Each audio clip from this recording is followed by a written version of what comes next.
It's hard to imagine anyone else being able to write a book that does the subject such justice.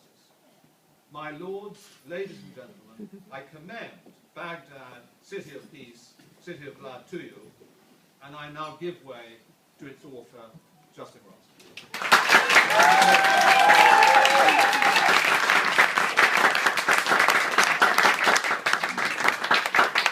Who wrote the script?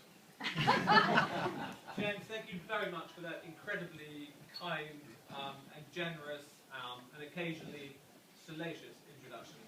I have to tell everyone here that there is no one more fun to dodge bombs and bullets with in Baghdad than the Brigadier and the gentleman with the strange blue sunglasses, almost in the front row, Colonel Spicer. The most important thing I'd like to say tonight really is simply to thank you all for coming. As an extremely unfashionable person, I know that the book launches are a little bit unfashionable these days, so it really is huge pleasure, thrill and honour to have you come and support the launch of Baghdad, so thank you very much for that. If you'll indulge me for a few moments just to run through some important thank yous. First of all to Daunts for allowing us to have a launch here.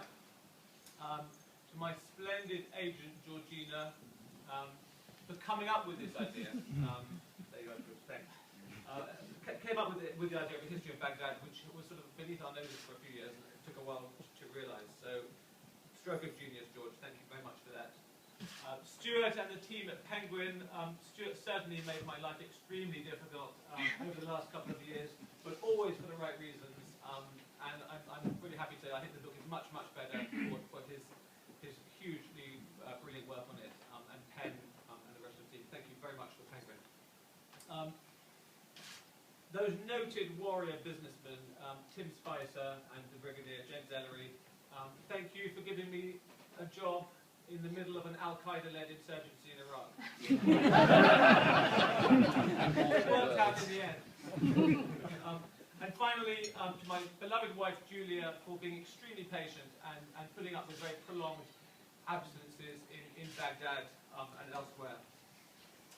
Having spent much of the last decade living in some of the less fashionable and salubrious parts of the world, like places like Baghdad, Kabul, Mogadishu, Yemen and Darfur, I've started to realise the infinitely greater wisdom of my wife, who during the same period has been swishing and sashaying about in places like San Francisco, Shanghai, St. Petersburg and Seville.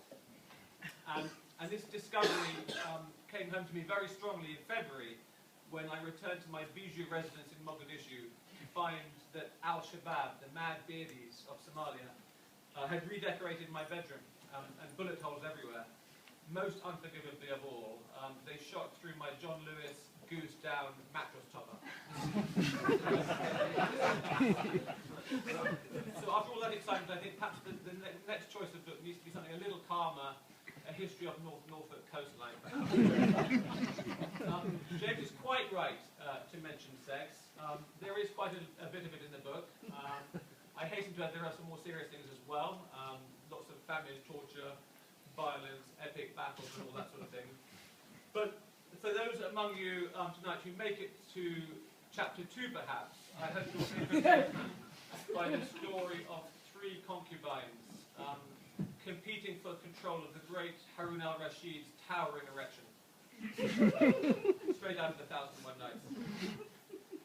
And just finishing off now, talking of the contents of the book, as its author, I think it would be completely invidious of me, in poor taste and borderline reprehensible, to stand before you tonight marketing it. So I will clearly note that after several years of incredibly hard work, with all the lovely photographs and maps, editing and research, 25 quid seems like outrageously good value. So I'll leave it at that. Thank you very much.